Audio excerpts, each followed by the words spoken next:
ดีโอ้กินข้าวแรงแล้วบ่โดยกินกับยังเก่งค่ะแกงผักขะเออ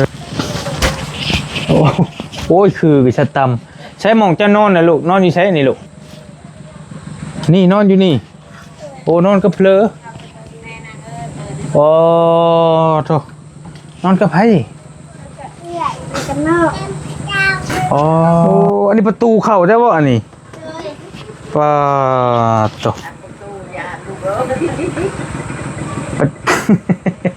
งูสิลอยขึ้นมาก็ลอยขึ้นเคยขึ้นเชยได้อันนี้เนาะทานดินบ่จะไปกับไผกับแม่ดูโอลีเนาะอันนี้พี่น้องไปอีกบ่ปืนไปได้หลายบ่มื้อนี้ลูกท่านได้40,000ได้40,000เลยเราไปซื้อฮะไปหาเบิดมือหรือว่ารวมกับพ่อกับแม่เจ้าไปจังได้40,000กับแม่แล้วกันนอกได้40,000หั่นเลยเงินอยู่นำไผเงินมานี่อยู่น้ำค่อยอยู่นำค่อยเอ้าแม่เด้คนละครึ่งบ่คนละ20,000ว่าจังได๋แม่20,000แล้วกันน้อง10,000เจ้าเท่าไหร่10,000ไปซื้อหยังวันนี้บืน10,000ซื้อกินซื้อหยังล่ะซื้อกินซื้อหยังล่ะแล้วก็ซื้อน้ำเย็นจะเป็นผู้ชายหรือผู้หญิงลูกฮะเว้าดูว่าเป็นผู้ชายฮะเป็นผู้ชายใช่ก็คืออายุจักปีลูก10 เดือนเอาบ่ได้ยินบอกมั้ยกันทองเป็นทองจะเทศคันตายแล้วอ๋อกับผ้าคือกันนี่เนาะเลี้ยงกันเลยนี่เนาะพี่น้องอายุน้อยอายุหลายกว่าเจ้าบ่เจ้าจักปีก่อนให้เอามีให้แก๊สนึงเด้อโดยแล้วไว้แบ่งกันกินเด้อเพราะหลายคนเราก็ได้พี่น้องนี่เอาไว้ไปชื่ออันคาแลมก็ต้องพนมมาสู่กันกินเด้อนางเด้อ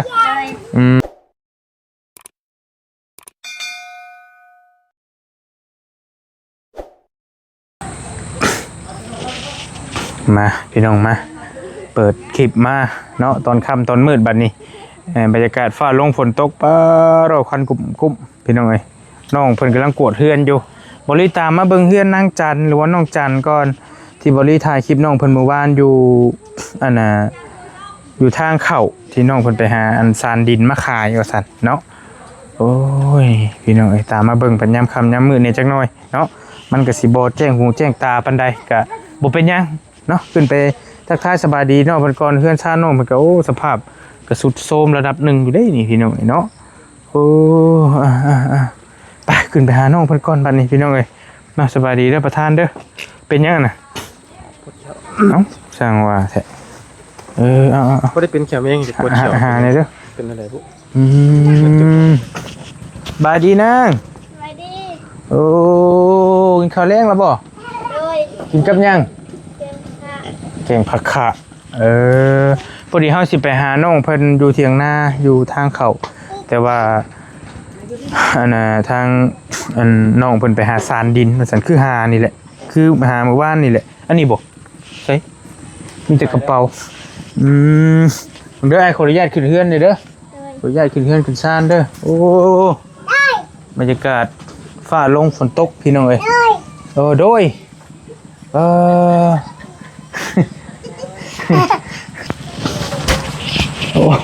โอ้ยคือกิชะตำใช้หมองจะนอนนะลูกนอนอยู่ใช้นี่ลูกนี่นอนอยู่นี่โอ้นอนกับเพลอโอ้โธ่นอนกับไผกันนอกอ๋อโอ้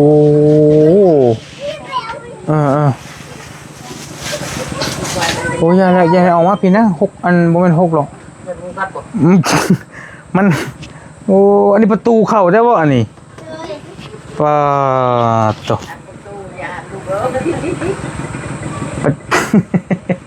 งูสิลอยขึ้นมาก็ลอยขึ้นเคยขึ้นเชยได้อันนี้เนาะโคตรโพอันนั่งลูกพี่มานั่งลูกพี่วันนี้ลูกจะนั่งน้องจันแน่เนาะชื่อเจ้าน่ะเนาะเลยนี่เด้อผมเด้อนั่งจันพี่น้องไม่อยากจะคิดสงสารมาเห็นสาวจันนั่งดื่ม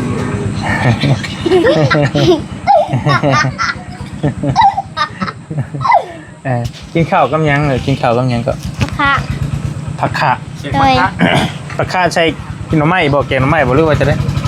ใส่ป้า ใส่ปลา โดย ให้ไปหาปลา พอ พ่อเจ้า โดย โอ้พี่น้องเอ้ยให้ไปหาอยู่เถียงหน้าเจ้ามันอ้ายจะว่าไปหาสารดินบ่ โดย จะไปกับไผ กับแม่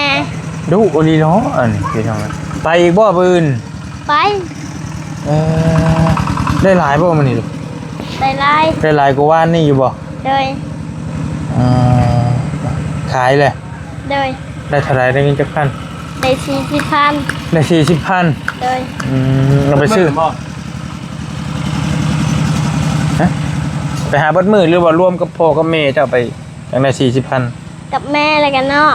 ได้40,000หั่น โดย ตัวพี่น้องเอาไปซื้อหยังบัดนี้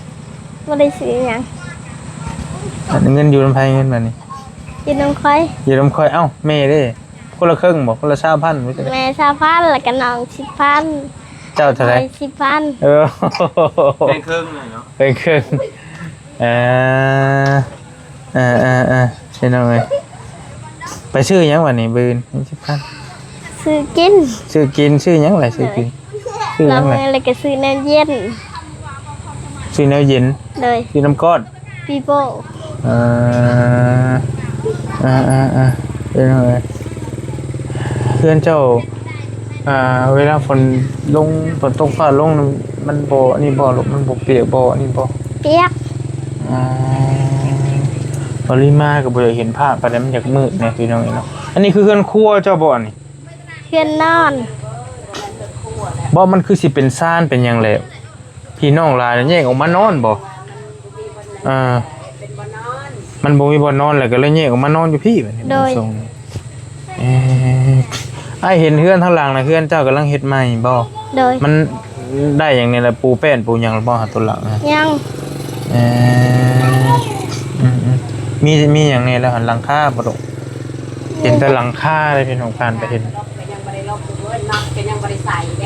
มันยุดแล้วว่าวันนี้แม่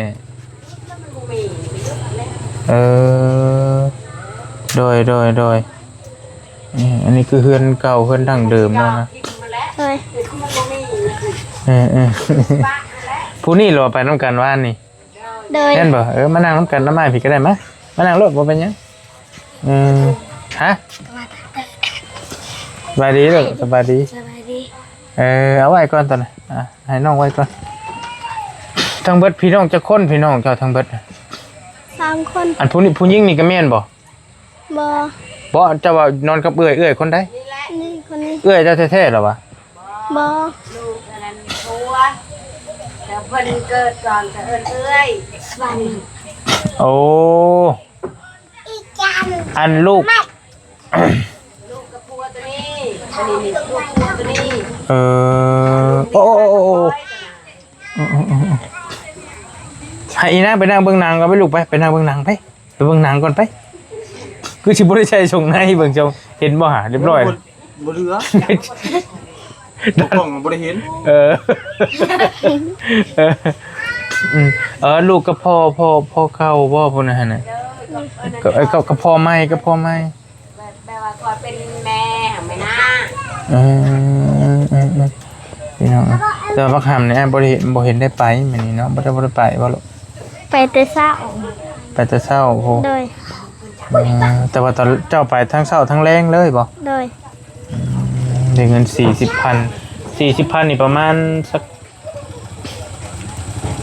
เอาไปกินจ้าให้ไปเอาไป 6-70 บาทประมาณนี้แหละพี่น้องแต่ว่าเป็นเงินบาทก็ได้ไผแกงอันเจ้าว่าแกงอันนั้นน่ะแกงอันแกงหยังแกงกินแรงไผเฮ็ดกิน ค่ะ แกงปลาไผแกง เอื้อย เอ้ยเจ้า โดย เจ้าแกงเป็นว่า เป็น ไผแซ่บกว่ากันแกง กระชังกัน สำคัญ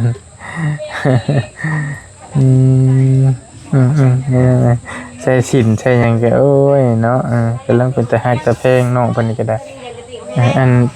อันสูงเสือจะมาจะใช้จะใส่ พันให้ ไผเอาให้ ป้า ป้าเจ้า ป้านี่ โตเจ้าซื้อเองมีบ่ซะลูก ก็มีบ่หลาย มีจักโตต้องเสื้อ ก็2-3ต้น ต้องทำโต โดย เจ้ามีจักโตครับเจ้าสองโตคือกันเสื้อตัวนี้บ่อ้ายถ่ายคลิปเจ้าวานนี่คนละโตบ่แม่นบ่เจ้าใช้ตัวนี้บ่วานนี่ฮะ แม่น ยังใช้ตัวเก่าอยู่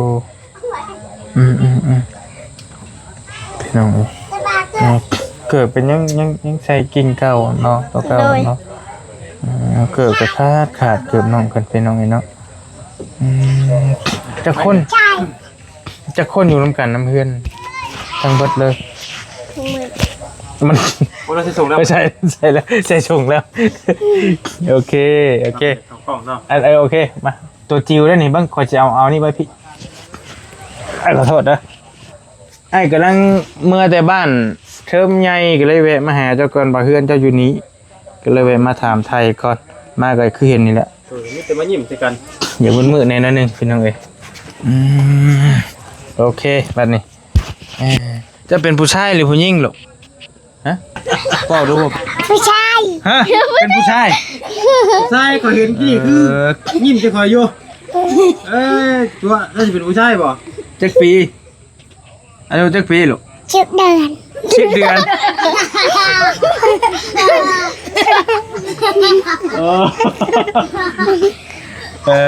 ชื่อจะได้เอามือออกจากปากลูกชื่อจะได้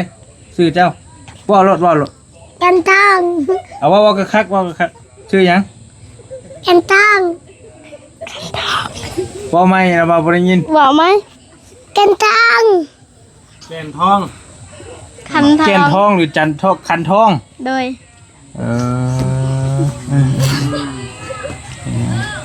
กินข้าวกับหยังลูก กินข้าวกับป้า กินข้าวกับปลาไปหาปลา พอคอย พ่อเจ้า ชื่อหยังพ่อเจ้า บอกนะ พ่อเจ้าชื่อหยังลูก พระเจ้าไปซื้อโพก่อน บอกนะบอกล่ะ แม่ชื่อหยังลูกแม่ชื่อจะได้ แม่เท่า ฮะ แม่เท่า ไม่เท่า บอกเป็นเสือผองเขาให้ เท่าใช่คือยังหนุ่มอยู่ บอก ไม่ได้เท่า พ่อ ฮะ แม่นี่แปลพ่อแม่นี่แปลพ่อไม่ได้วัน ฮะ ไม่ได้วัน แม่มันนี่วัน พ่อชื่อ พ่อได้พ่อชื่อจะได้ลูก ชื่อพ่อแหละ พ่อมันนี่วัน โดย แม่ได้แม่ชื่อจะได้ แม่ชื่อจะได้ แม่เท่า แม่เท่าถามชื่อเพิ่นชื่อจะได้ บอกไปพันให้เราเชื่อแม่ อ่ะแม่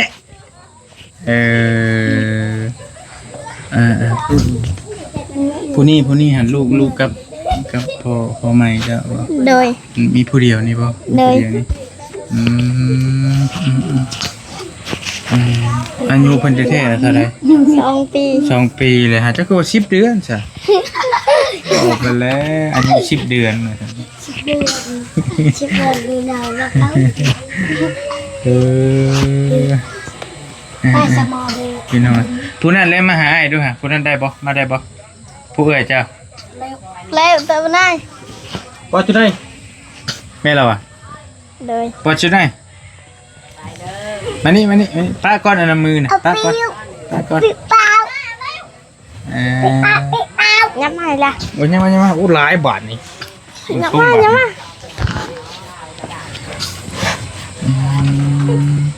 ตะกู้ลูกตะกู้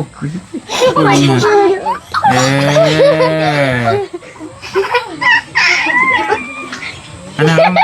ไอ้ตะกูมันเด้อ สบายดีนะสบายดีซื้อจะได้เจ้าลูก ไรดี ซื้อจะได้นางนุชอายุจักปีแหละอายุบ่จัก มาไป 15 ปี โดยไรดี ผู้นี้หันลูกกับพ่อ พอไหม พ่อไม่แม่เจ้าได้แม่จะแท้ ตายแล้ว ตายแล้วกับผ้าคือกันนี่เนาะเลี้ยงกันเลยนี่เนาะ พี่น้องอันอายุน้อยอันอายุอันหลายกว่าเจ้าบ่เจ้าจักปีก็เจ้า เคย10 ปี เจ้า10 ปีนึง โดย อืมคือว่านี่คือบ่เห็นแล้วเราอยู่ไสซะนี่คน อ นี้ ยู่เพื่อน อยู่เฮือนนี่ โดย เขา โดย เมื่อเขาคุณคอยอยู่นา พี่น้องนอนนำกันนี่2คนบ่ไปแน่นอนกัน 3 คน คนใดอีกนอนกัน นี่น้องลัดมัน ผู้นี้แม่นบ่ผู้นี้กะ คุยผมมัน ผู้นี้ล้านนี่ผู้นี้ก็ล้านบ่อ๋อผู้นี้อันลูกผู้ฮะบักหยัง มาเชิญ บักชนโอ้ อาจารย์ก็มาเชิญ ไอ้ชนแหละพี่สิบอกนั่นบักชนบ่นบ่คักลีนี่เนาะปืนเจ้าไปใช้ปืนสิไปใช้ฮะ เพื่อนใช่ฉัน นี่ อย่าให้เด็ดเน่อย่าให้หลาย หยอกกันเลย ไปอยู่พี่มาลูก ไปเบิ่งหนังไปใช่ไหมไปเบิ่งหนังน้องเมย์ไปลูกไปอยู่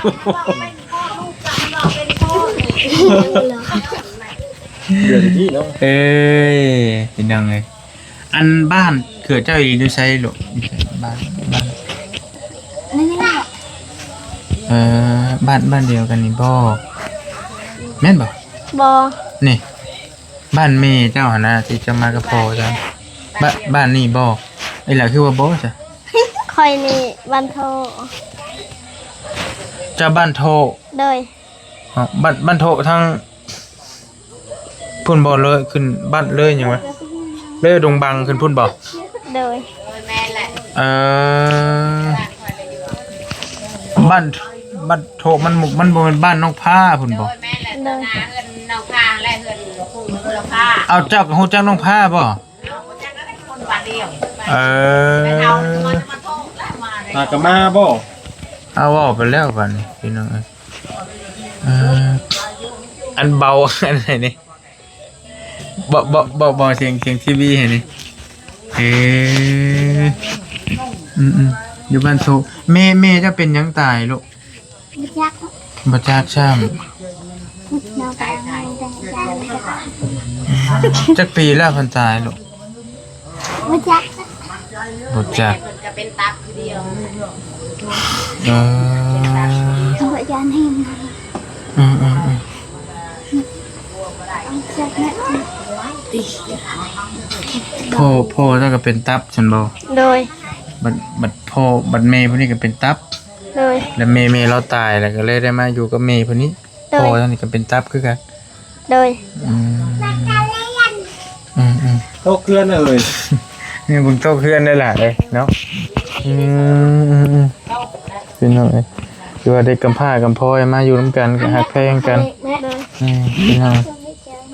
ข้าวหน้าจะได้จักสอบหรอ กับวลาย บ่หลายกุ้มกินอยู่บ่ กับวกุ้ม ได้จักสอบเลย มาจัก ได้จักสอบไหมข้าวในนา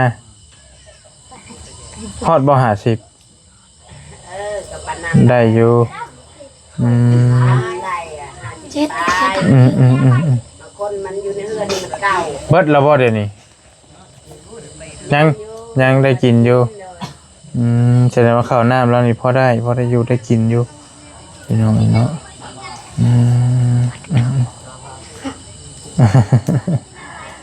มีแต่หาเงินเฮ็ดสิโตเติมเฮือนนั่นแหล้วบัดนี้เนาะ โดย เฮือนซานพอได้อยู่ใหม่พี่น้องเฮือนตัวนี้มันไปหลายปีแล้วนะบางทรงเฮือนนี่เนาะที่ผมไม่เป็น20-30 ปีเลยประจักษ์พี่น้องบืนนี่ล่ะก็ไปคือเก่าติหรอก โดย ไปคือเก่าเจ้าตัวนี้บ่แม่นบ่ทางหลังอ่านแม่นบ่ ขายแล้ว ฮะ ขายแล้ว ขายให้ไผ ขายไอ้กอง เบิ่งเอามาเบิ่งขายแล้วมันคือยังอยู่นี่ อันนี้ชี้ กี่ซี่บ่นี่ โดย โอ้กี่ซี่ก็หา โด เลย กี่ชีพอเจ้า ถ้าได้กี่ชีโลถ้าได้หรอก บ่จัก มาจาก เลย พี่น้องมีแต่หาเจ้าบ่หาไปจะไปหา ทอ พ่อเจ้า เลย มีแล้วเปล่าให้ว่านี่เบิดหรือบ่ หมดแล้ว เรียบร้อย เลย โถจักฮ้อจังสิพอกันในเฮือน บ่จัก ในเรือนนี้จะพอจะเด็กน้อย7 คนเลยตอนระดับ10ฮ้อพุ่นนะเนาะจังสิพอกันนี่เนาะ เลย ต้มกินบาทหนึงว้าโถพี่น้องเอ้ย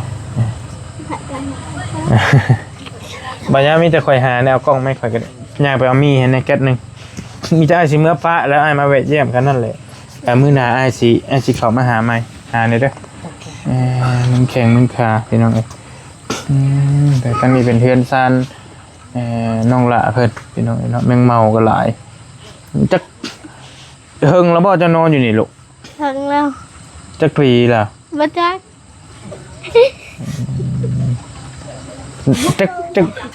จักปีแล้วตู้เพิ่นนอนอยู่นี่4 ปีเลยพ้นศาสตร์ไปเวลานอนอยู่นี่ฝนแห้งๆนี่เปียกจะนอนเปียกบ่ลูก นั่งอยู่กันเปียก เพิ่นมีทีวีอันน้อยๆพี่น้องพากันนั่งเบิ่งอยู่แอมอยู่นะ ฮะสิเปรี้ยวจะหา โอเคมีแต่อ้ายเอามีให้แก๊สหนึงเด้อ เลย แล้วไว้แบ่งกันกินเด้อเพราะว่าหลายคนเราก็ได้พี่น้องเอ้ยกุ้มจักมือ บ่จัก ได้บ่3 มือ ก็ได้อยู่ ได้อยู่ เลย ไกลบ่หมองอีหลาไปหาอันเข้าป่าน่ะเข้าเลิกบ่ไปทางไหนป่าทางไหนป่ามองอ้ายจอดว่านี่บ่ เลย ย้ายไปหันอีกแล้วเราเข้าไปนั่งอยู่ จักโมงจะไปออกเข้าไปจักโมงออกมาจักโมง บ่จัก บ่จักซ้ำ ว่าเข้าไปก็โอ้โหไปแต่2 โมง 4 โมงครึ่งเขาก็มา ประมาณบ่าย2บ่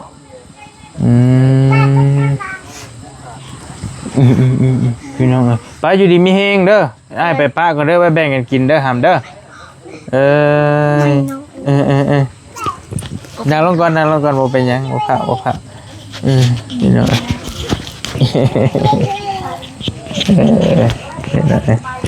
กันว่าอ้ายได้มาหามื้ออื่นแล้วอ้ายสิแวะหาอยู่เถียงนาเด้อบ่เลยเด้อ เลย เอาฮะ เด็กหน่อยลายบางสิหาเงินให้ก่อนก็ไปซื้อยังมาสู้กันกินนี่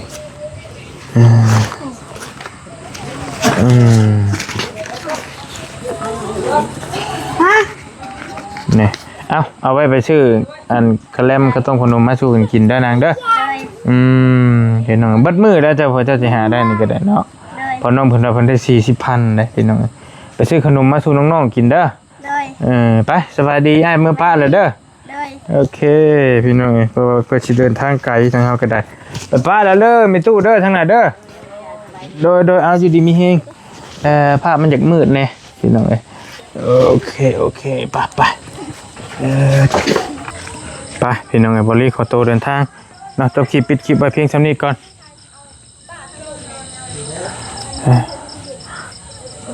จะมาเยี่ยมเพื่อนนางจันเพิ่นก็เพื่อนเซ่ละพี่น้องเนาะสภาพเพื่อนก็ถือว่าไปสิบ่รอดแล้วนะอยู่บ่โดนแล้วนี่เซ่แต่ว่าเราเฮ็ดเพื่อนใหม่ทั้งนั้นเฮ็ดเพื่อนใหม่ก็เป็นสภาพเพื่อนก็โอเคอยู่พี่น้องเนาะมันอยากอันขาดแต่ไม่เปลี่ยนขาดลายอยู่เท่านั้นก็ได้มีแต่หลังคาเราก็หาก็เฮ็ดไปฝากติดตามน้องเพิ่นแน่แล้วได้ก็จังว่ากันบอลลี่เอา